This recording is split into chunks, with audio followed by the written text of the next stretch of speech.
우리 옆에 성도님들 서로를 향해서 우리 축복의 인사 하도록 하겠습니다. 사랑합니다. 축복합니다.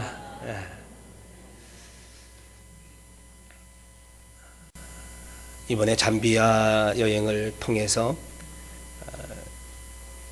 부시 숲에 들어갈 수 있는 기회를 몇 차례 가질 수가 있었습니다. 여러분, 영화 과거에 나왔던 것 중에 부시맨이라고 하는 영화가 있었는데 그 영화의 장면을 기억하시면 영화를 보신 분들은 이해가 될 것입니다. 이 잠비아라고 하는 나라는 해발 1300m 높은 고지대에 있습니다. 그리고 우기가 6개월, 지금 우기철 지금 막 끝자락에 있습니다. 그리고 건기가 6개월 그렇게 되어져 있습니다.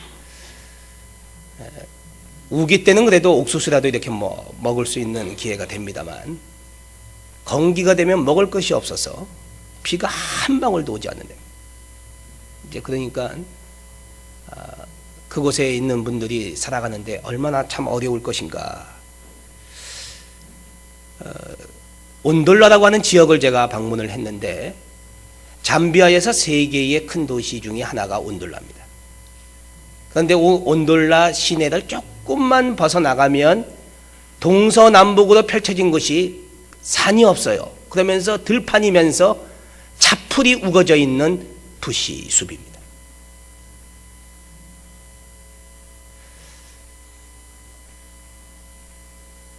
그 부시 숲에 잠비아의 그 사람들, 원주민들이 살고 있었습니다.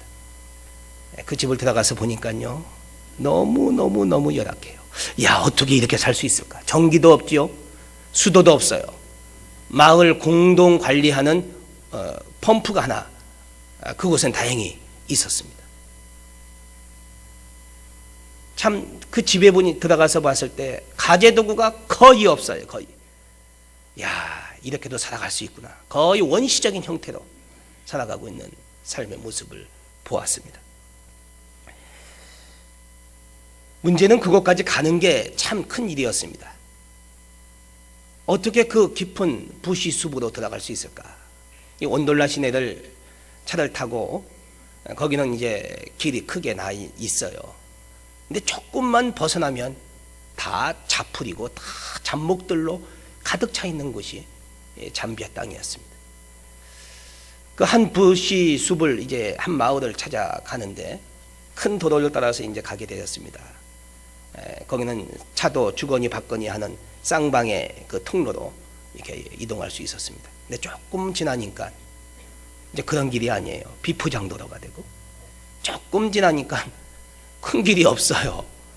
아주 찝차 정도 한 대 들어갈, 간신히 들어갈 길로 이 차가 가는 것입니다. 제가 깜짝 놀랐어요. 야, 여기도 길이 있나? 아주 너무나 허술하고 너무나 보잘것없는 길이었습니다. 그런데 그게 길이었어요. 계속해서 한참 또한 그 길을 따라서 간신히 찝차 하나 지나갈 그 좁은 길을 갈 수가 있었습니다. 그리고 마침내 이제 차가 멈췄어요. 더 이상 갈 수 없는 거예요. 왜냐하면 차가 갈 수 있는 길이 없는 거예요. 그래서 다 내렸습니다. 짐을 들고요. 그리고 이제 이동을 하는 것입니다. 이동을 하는데 사람 한 명 간신히 빠져나갈 만한 길을 가는 거예요. 그리고 잡목으로 우거져 있으니까 이 앞에 사람 놓쳐버리면 앞이 보이지 않는 거예요. 그래서 청년 가이드가 있었는데 그 청년 가이드를 쫓아서 열심히 갔습니다. 한참 1시간 이상을 가다 보니까 큰 마을이 그 안에 있었습니다. 거기는 넓은 이렇게 마을이 그 안에 모여 있는 것을 보게 됐습니다. 가는 순간에 도착하자마자 제가 얼마나 감사했는지 몰라요. 야, 이 대낮에도 찾아오기 어렵겠다. 첫 번째 마음에 그런 생각이 들었습니다. 그리고 또 한 가지는 야, 밤중에는 찾아오기가 거의 불가능하겠구나. 밤중에 다닌다는 것은 이건 아주 참 놀라울 일이겠다. 그런 생각을 갖게 되었습니다. 그런데 제가 발견한 한 가지 놀라운 사실이 있었습니다. 그 부시숲에도 길이 있었다는 것입니다. 야, 여기도 길이 있네. 야, 이거 길 같지 않은 길인데 길이 있네. 제가 그 사실을 보면서 야, 이 깊은 곳에도 길이 나 있다는 것을 보면서 위로를 받았습니다. 세상의 모든 것에는 길이 있습니다. 바다에도 여러분들 알다시피 보이지 않는 해로라고 하는 길이 있습니다. 하늘에도 길이 있습니다. 항로가 있습니다. 그리고 장기와 바둑에도 길이 있습니다. 장기, 바둑 잘 두시는 분들 있으시죠? 그리고 수학에도 공식이라고 하는 길이 있습니다. 영어에도 문법이라고 하는 길이 있습니다. 반칠한 시인이 그의 시 처음 가는 길에서 길을 이렇게 노래하고 있습니다. 성그러도 티끌 하나 빠뜨림 없는 저 하늘도 얼마나 많은 날개가 스쳐간 길일 것인가.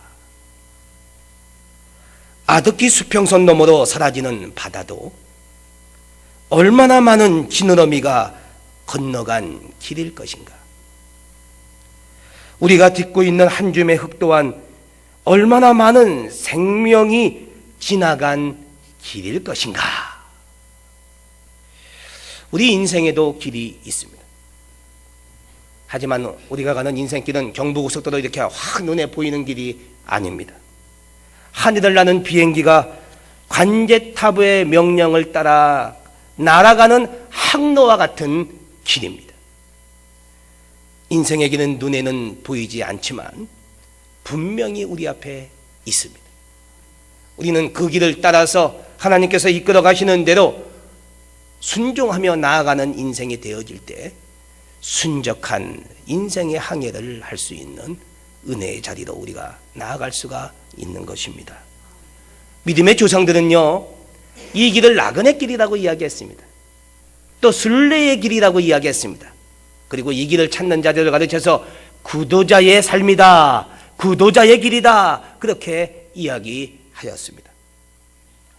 여러분 잘 알고 있는 존 버년의 천루역정이라고 하는 책이 있습니다. 거기 나오는 주인공 크리스찬이라고 하는 등장인물이 있는데 신앙생활을 천국을 향해 걸어가는 순례 여정길로 그렇게 묘사하고 있습니다. 스탠리 하우어워스는 하나님의 나그네 된 백성이라고 하는 책을 통해서 교회 공동체, 교회란 무엇인가? 그는 교회를 이렇게 이야기했습니다. 순례자들이 함께 하나님 나라를 향해 걸어가는 공동체다. 그런데 우리가 이 땅을 살아가면서 신앙의 길을 찾지 못하고 인생의 길을 찾지 못하고 헤매는 그런 시간을 경험할 때가 있습니다.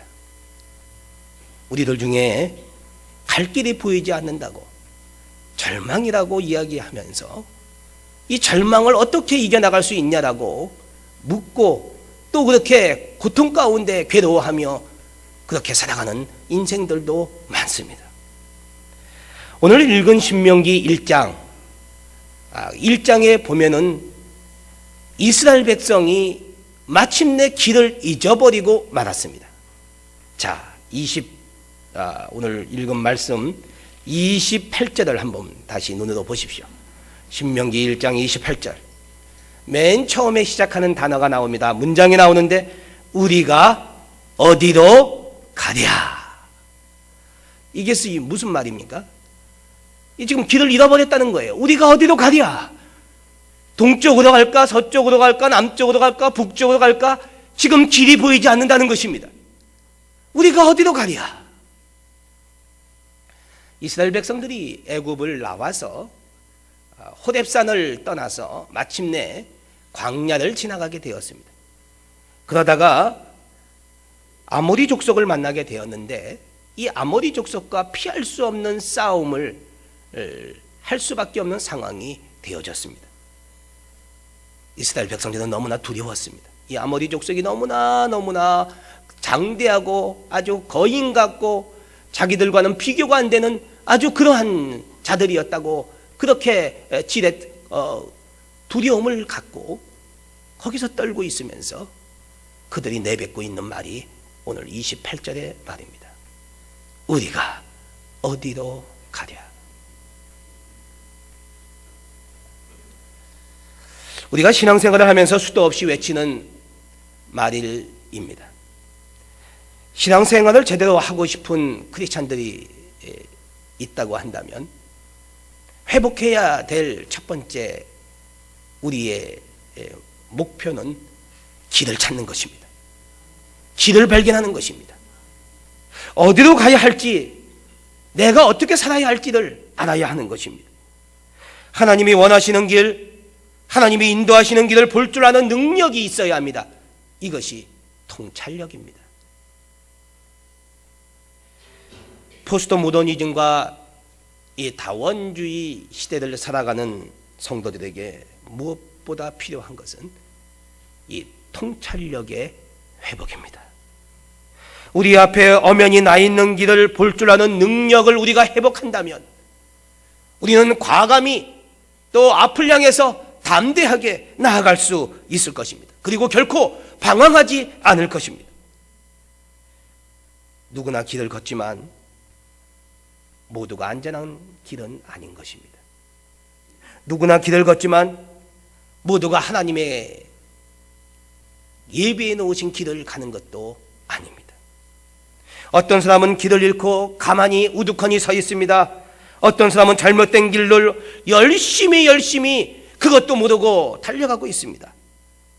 어떤 사람은 길이 아닌 길에서 헤매고 있습니다. 그러기에 우리 인생은 갈 길을 잘 파악하고 분별하고 우리의 인생의 갈 길을 살아가야 하는 것입니다. 부지숙같이 보이지 않는 길들이 우리 앞에 놓여져 있습니다. 우리는 곁길로 빠질 가능성도 많습니다. 노중에서 교통사고를 만날 수도 있습니다. 발을 헛디디어 벼랑에 떨어질 수도 있습니다. 한눈 팔다가 맹수의 밥이 될 수도 있습니다. 인생을 살면서 우리가 이런 난처한 어려운 꽉 막힌 길, 보이지 않는 길을 갈 때가 얼마나 많이 있었습니까? 오늘 그런데 이 신명기 1장의 말씀을 통해서 그런 상황 가운데 있는 인생들에게 주시는 하나님께서 어떻게 길을 찾고 어떻게 길을 우리가 선택하고 나가야 할지에 대한 영적인 원리를 오늘 말씀은 우리에게 제공해 주고 있습니다. 그래서 오늘 이 말씀을 우리 삶에 적용하고 나아갈 때 우리는 시온의 대로를 따라서 열려진 길을 따라서 하나님의 예비해 놓으신 길을 따라서 우리가 힘차게 앞을 향해서 나아갈 수 있게 될 것입니다. 첫 번째 영적 원리가 무엇인가? 우리가 길을 잃어버렸거나 길이 막혀 있거나 또한 선택해야 될 기로에 놓여져 있을 때 어떻게 우리가 그 선택의 기로에서 어떤 길을 우리가 선택해야 할 것인가 라고 하는 첫 번째 영적 원리가 이것입니다. 주님과 멀어지는 길은 절대로 선택하지 말라는 것입니다. 많은 사람들이 두 가지 선택에서 갈등을 합니다. 갑을 택하자니 을이 아쉽고요, 을을 선택하자니 갑에 대한 미련이 남아요. 이것이 짜장면과 짬뽕 중 하나의 메뉴를 선택하는 갈등이라면 간단하게 어떻게 하면 되죠? 짬짜면 시키면 문제가 해결되는 것이지만 우리의 인생이 이렇게 간단하지 않습니다. 그런데 이 문제의 본질을 가만히 꿰뚫고 들어가면 그 거기에는 반드시 이런 내용을 우리가 만나게 됩니다. 본질은요, 물질과 주님 사이에서의 갈등이 될 때가 너무도 많다는 것입니다. 마태복음 6장 24절에 보면 한 주인이 두 주인을 섬기지 못할 것이니 혹 이를 미워하고 저를 사랑하거나 혹 이를 중히 여기고 저를 경히 여깁니다. 너희가 하나님과 재물을 겸하여 섬기지 못할지니라 말씀하고 있습니다. 값을 선택하자니 돈을 더 벌 수 있지만 신앙생활은 잘 하기가 힘들 것 같고, 을을 선택하자니 신앙생활을 하기는 할 수 있을 것 같은데 돈이 안 돼서 문제가 될 때가 많습니다. 물론 세상에서 제일 좋은 일은 어떤 것입니까? 돈도 되고 신앙도 분명하게 잘 우리가 생활할 수 있는 길을 택하면 되는 것입니다. 그런 경우는 문제가 되지 않습니다. 그런데 보통은 말이죠, 이 둘 중에 하나를 선택해야 될 기로에 우리가 설 때가 너무나 많은 것입니다. 여러분, 이때 어떻게 우리가 길을 잃지 않고 길을 헤매지 않고 온전한 길을 선택할 수 있을까요? 그것은 둘 중에 하나님과 더 가까운 길을 선택하는 것입니다. 1mm라도 주님과 더 가까운 길을 선택하는 것이 우리의 인생에 새로운 역사를 이룰 수 있는 길이 되어진다는 것입니다. 대부분 사람들은 넓은 길을 선택합니다. 편한 길을 선택하고요, 세상에서 누릴 수 있는 것을 먼저 거머쥐기를 원합니다. 그런데 그 길을 선택했다고 그 인생의 끝이 아름답게 해피엔딩이 될 것인가 하는 것은 다른 차원입니다. 우리의 인생에 있어서 이런 갑을 선택해야 되는가, 을을 선택해야 되는가, 바로 그 기로에 서 있을 때 우리가 선택해야 될 것, 그것은 어떤 것인가? 주님과 더 가까운 길을 선택해야 되는 것입니다. 1mm밖에 안 되는 차이를 우리가 우습게 보고 주님과 조금 더 떨어져 있다고, 약간 더 먼 곳에 있다고 그저 안도의 숨을 내쉬면서 그쪽을 우리가 선택할 때가 있습니다. 또 신앙의 관점에서 보면은 전혀 하나님 기뻐하지도 않는 일을 우리가 선택할 때가 적지 않게 많습니다. 왜 그렇게 선택할까요? 급하다는 것입니다. 당장은 급하다는 것입니다. 그러나 급해도 절대 안 될 일은 안 되는 것입니다. 아무리 목이 말라도 독을 마실 수는 없습니다. 아무리 서울에 급하게 가야 한다고 먼저 오는 부산행 버스를 올라타서는 안 되는 것입니다. 급하다고 선택한 오늘의 1mm의 간격이 시간이 지나면서 영원한 그런 어려운 환경과 역경으로 우리를 이끌어가게 될 때가 얼마나 많이 있는지요. 지나온 인생을 돌이켜 보십시오. 내가 주님 중심으로 선택하지 않고 세상 중심으로 선택했을 때 당장은 그것이 크게 보였지만은 시간이 지나면서 그것이 나에게 올무가 되고 어려움이 되고 나에게 그게 장애물이 된 적이 얼마나 많이 있었습니까? 주님 없는 넓은 길보다 주님 계신 좁은 길이 훨씬 안전하다고 하는 것을 우리는 신앙의 여정을 통해서 경험하게 되고, 바로 이 길이 믿음으로 승리하는 승리의 길, 성공적인 길이 된다는 사실을 우리는 잊어서는 안 됩니다. 두 번째, 사명과 멀어지는 길을 절대로 선택해서는 안 됩니다. 똑같은 하나님 기뻐하시는 길이에요.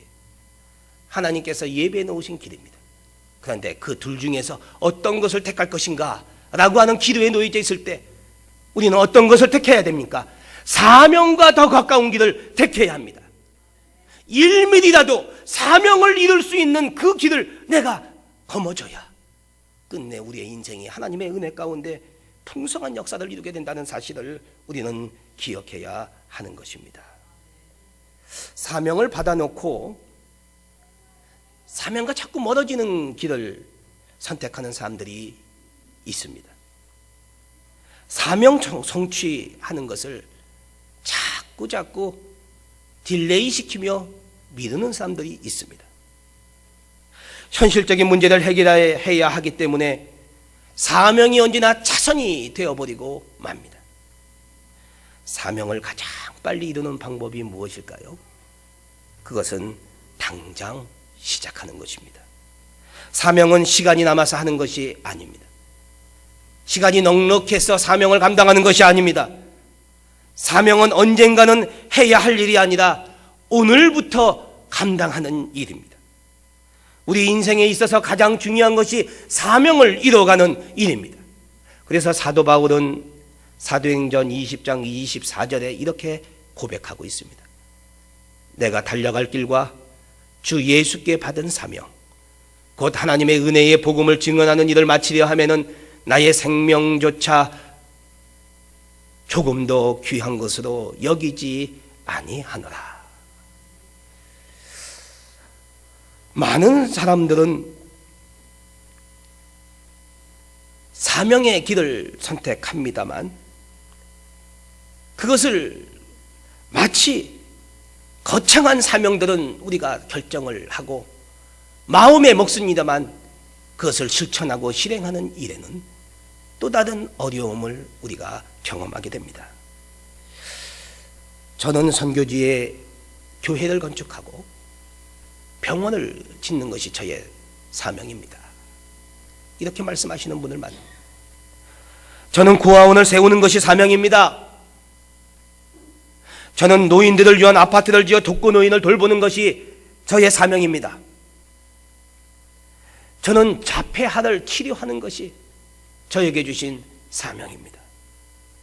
저는 음악치료사가 되어서 어린아이들을 이렇게 치료하는 것이 저의 사명입니다. 말합니다. 사명이 얼마나 멋진지 모릅니다. 누군가는 당연히 또 마땅히 해야 할 일들입니다. 그런데 그 사명을 이루기 위하여 지금부터 실천하고 지금부터 준비하는 사람은 그렇게 많지 않습니다. 사명은 거창한데 오늘의 삶 속에서 그 사명을 위하여 준비하고 살지 않는다고 한다면 그 사명은 거짓입니다. 거창한 구원은 자신의 현실을 정당화시키고 오늘의 게으름을 숨기는 핑계거리로밖에 되지 않는다는 것입니다. 사명자에게는 사명을 위해 달려가는 그 길이 보여야 합니다. 자신이 볼 수 있어야 합니다. 주변에 있는 사람들도 그것을 볼 수 있어야 합니다. 그래서 이렇게 주변에 있는 사람들이 이야기할 수 있어야 하는 것입니다. 아, 저 사람은 저기에 목숨을 걸고 있구나. 아, 저 사람은 저 일에 사명을 갖고 있구나.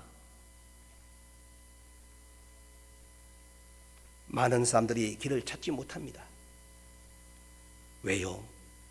진학, 유학, 취직, 결혼, 진급만 생각했지 그 이후에 있어질 사명의 삶은 생각하지 않은 것입니다. 유학 후에, 취직 후에, 결혼 후에, 진급 후에 내가 무엇을 해야 할지에 대한 사명을 깨닫고 있지 못한 것입니다. 그런데 여러분, 사명이 있으면 길이 보입니다. 사명이 분명하면 내가 무엇을 선택해야 할지 선택할 수 있는 그것이 분명하게 보여지는 것입니다. 사명이 분명하면 오늘부터 사명자로 우리는 살 수 있는 것입니다. 그래서 칼 힐티는 이렇게 말했습니다. 인생 최고의 날은 사명을 발견하는 날입니다. 여러분, 사명을 발견하셨습니까? 어떤 사명을 가지고 지금 살아가고 있습니까? 아도니람 저드슨이라고 하는 분이 그가 사명을 발견했습니다. 그가 받은 사명을 이제 기도하면서 이렇게 나아갔습니다. 나와 함께 아시아의 정글 속으로 죽은 아내를 보내주십시오. 그렇게 기도하는 중에 아도니람 저드슨은 낸시 부인을 만나게 되고 그리고 미얀마로 1813년 떠나게 됩니다. 6년 만에 현지어로 첫 설교를 하고 7년 만에 첫 회심사자를 낳습니다. 20년간 성경 번역을 합니다. 두 아내와 6명의 자녀를 그 정글 속에 묻습니다. 그래도 그는 그 사명을 끝까지 감당하면서 37년간이나 미얀마의 정글 속에서 그 일을 감당합니다. 그가 죽을 때에 63개의 교회가 세워졌고 7,000명이 세례를 받았습니다. 그리고 200년이 지난 지금 미얀마 땅에는 300만 명이 넘는 그리스도인들이 오늘 주님이 나의 구주가 되신다고 고백하면서 신앙생활을 하고 있는 은혜의 역사를 이루게 되었습니다. 이번 잠비아를 갔다 오면서 작은 짧은 여정이었습니다만 다시 한번 느꼈습니다. 왜 잠비아, 왜 선교 현장에 우리가 가야 하는가? 결론은 이것이었습니다. 주님의 일보다 내가 살아나는 길이, 내가 살 수 있는 길이 바로 선교하는 일이라고 하는 것을 깨닫게 되었습니다. 내 신앙이 살 수 있습니다. 내 믿음이 살 수가 있습니다. 현장에 갈 때에 하나님의 뜻을 깨닫게 됩니다. 하나님의 눈물을 발견하게 됩니다. 하나님의 시선이 거기 있다는 것을 깨닫게 됩니다. 결국 그것은 하나님 나라를 위한 그 일은 그 차후의 일이고 내가 먼저 살 수 있는 비결이구나. 내 신앙이 회복될 수 있는 길이구나.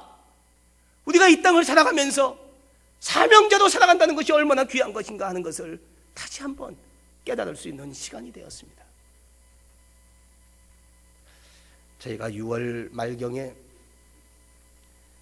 백두산 북한 땅을 품고 또 단동 중국 땅을 품고 이제 단기 선교를 가려고 합니다.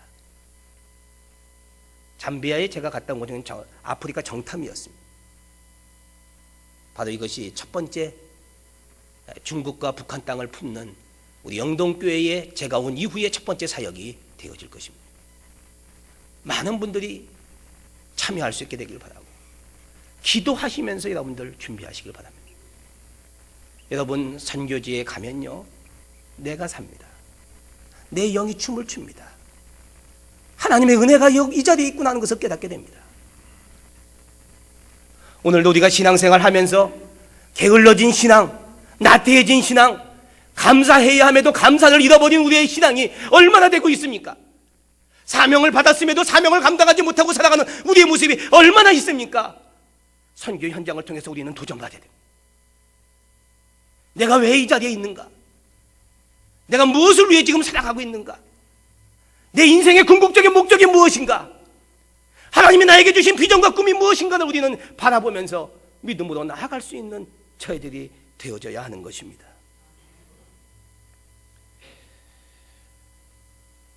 세 번째, 영적인 원리가 있는데 하나님은 우리에게 주신 사명을 그 사명을 발견할 수 있도록 도와주시고 그 사명을 이루어 성취될 수 있도록 우리의 인생길을 열어주신다는 것입니다. 오늘 말씀을 한번 다시 눈으로 보시기 바랍니다. 30절 말씀입니다.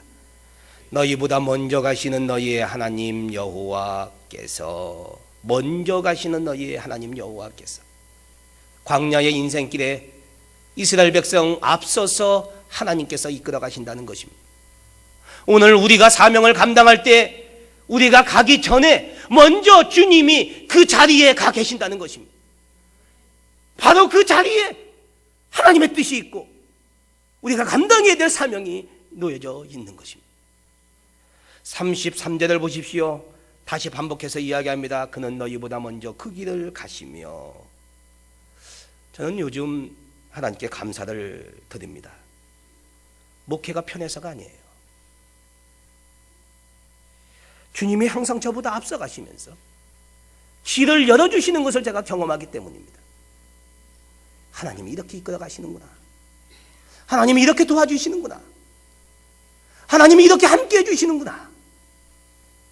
거기에서 위로를 받고 힘을 다시 얻게 되어집니다. 신명기 오늘 1장 30절을 다시 뒷부분을 보시기 바랍니다.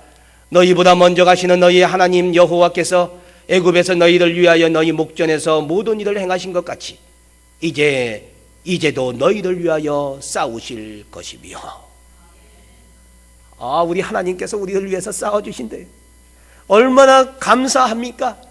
내가 싸우면 내가 싸울 만한 힘도 없고요, 지혜도 없고요, 능력도 부족한데 하나님이 대신 나를 위해서, 나를 향해서, 비전을 갖고 살아가는 인생들을 향해서 싸워주신다는 것입니다. 이 얼마나 감사한지 몰라요.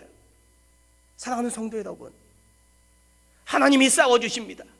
우리의 인생 앞길에서 우리의 인생을 열어주시며, 우리의 인생을 열어주시며, 우리의 인생길을 시온의 데다가 활짝 열려지는 은혜의 길로 이끌어주시는 분이 바로 우리 하나님이심을 믿으시기 바랍니다. 이번에 아프리카 잠비아 가서 제가 참 한 주간이었지만 저에게는 너무나 도전을 제가 받는 시간이었습니다. 왜 나를 이곳에 이렇게 보내셨을까? 여러분, 오늘 주보에 잠비아 선교여행에 대한 글을 짤막하게 한 장으로 거기에 맞춰서 썼는데 나중에 읽어보시기 바랍니다. 제가 거기서 깨닫게 된 게 또 한 가지가 있어요. 전혀 예상하지 않는 콩고 비행장에서 이광수 목사님을 만났어요. 한교회 이광수 목사님, 전혀 예상하지 않았던, 그리고 거기 장로님들 같이 올라오는 것을 봤습니다. 그리고 만났어요. 그리고 제가 느낀 게 있습니다. 인생은 다양한 길이 우리 앞에 놓여져 있지만 사명의 길은 한 가지구나. 우리는 사명의 길에서 다 만나는구나. 저와 여러분이 하나님이 주신 사명의 인생을 살아가면서 사명의 길에서 다 만날 수 있게 되기를 주님의 이름으로 축원합니다. 하나님은 우리에게 세상의 많은 길을 우리 앞에 그것을 갈 것을 말씀하고 있지 않습니다. 저와 여러분에게 주신 각자의 사명, 교회의 사명, 우리 가정의 사명, 이 민족의 사명, 이 열방의 사명을 감당해 나갈 수 있도록 오늘도 우리를 이끌어 가시기를 원하십니다. 그러면서 주님이 우리의 인생을 교통정리해 주세요. 그래서 제가 얼마나 감사한지 모릅니다. 그런데 오늘 말씀을 보니까 더 제가 힘을 받는 말씀이 있었습니다. 자, 31절 말씀을 다 같이 눈으로 보시기 바랍니다. 아니, 다 같이 읽겠습니다. 신명기 1장 31절을 다 같이 읽겠습니다. 시작. 광야에서도 너희가 당하였거니와 사람이 자기의 아들을 안는 것 같이 너희의 하나님 여호와께서 너희가 걸어온 길에서 너희를 안으사 이곳까지 이르게 하셨느니라 하나. 아멘. 하나님이 우리를 안아서 같이 가주신다는 겁니다. 우리를 안아서 그 길을 갈 수 있도록 우리를 이끌어 주신다는 거예요. 엄마 등에 업혀가는 아이는요, 그 길이 산길이든지 들길이든지 단길이든지 신경 쓰지 않습니다. 그 등 뒤에서 엄마의 심장 소리를 들으면서 깊은 단잠을 잡니다. 제 딸이 제가 운전을 하면요, 뒤에서 노래를 불러요. 뭐 눈이 오든 비가 오든 바람이 불든 상관없어요. 그리고 아주 그 짧은 거리인데도 불구하고 목적지까지 가면서 잠을 자요. 어떻게 잠이 옵니까? 아빠가 운전하기 때문에. 우리의 인생도 마찬가지입니다. 우리의 인생을 운행하시고 이끌어 가시는 분은 하나님이십니다. 하나님이 우리의 인생을 오늘도 이끌어 가시는데 우리가 무엇을 염려하고 두려워합니까? 하나님이 우리의 인생의 주인이 되어 주시는데, 우리의 앞길을 열어 주시는데 우리가 무엇을 염려하고 나아가겠습니까? 이번에 23시간 비행기를 처음으로 타봤습니다. 이야, 이렇게 긴 비행기를 제가 본 적이 이전에 없었어요. 영국을 제가 왔다 갔다 할 때도 이렇게 긴 여행을 제가 한 적이 없습니다. 그런데 비행기를 타면서 그런 생각이 문득 들었어요. 야, 내가 이 기장이 누군지도 모르는데 이 비행기를 타고 내가 가는 거예요. 그러나 기장에 대한 믿음이 있기 때문에, 기장을 믿기에, 그 승무원들을 믿기에 제가 그 비행기 안에서 잠을 잘 수가 있었습니다. 만약에 이것을 믿지 못하는 사람들이 있다면 결코 잠이 오지 않았을 거예요. 잠을 잘 수가 없었을 것입니다. 하나님은 우리의 인생의 비행기의 기장이 되어 주십니다. 그래서 오늘도 우리를 이끌어 가십니다. 하나님께서 기장이 되어 주시는데 우리가 어디 간들 무엇이 두려워, 무엇이 염려되고 무엇이 걱정되겠습니까? 우리의 비전도, 우리의 사명도, 우리의 꿈도, 하나님의 인도하시는 우리의 인생은 하나님께서 열어주시는 은혜 가운데 날마다 은혜의 목적지를 향해서, 날마다 축복의 땅을 향해서, 날마다 예배해 놓으신 하나님의 역사를 이루는 일에 쓰임받는 저와 여러분이 되어질 줄 믿습니다.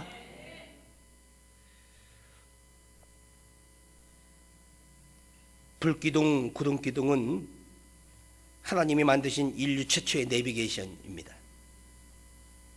광야길을 갈 때 이스라엘 백성들이 불기둥을 따라 구름기둥을 따라갔습니다.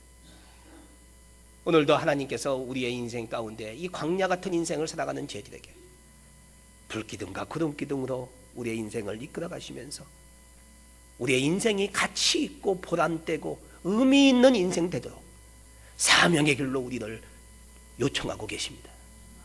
저와 여러분들이 이제 그 일에 순종하며 나아가기를 원합니다. 주님은 말씀하십니다. 내가 곧 길이다. 내가 곧 길이다. 나를 따라와라. 주님은 길을 만들어 주시는 분이시기도 하시면서 길 자체가 되어 주십니다.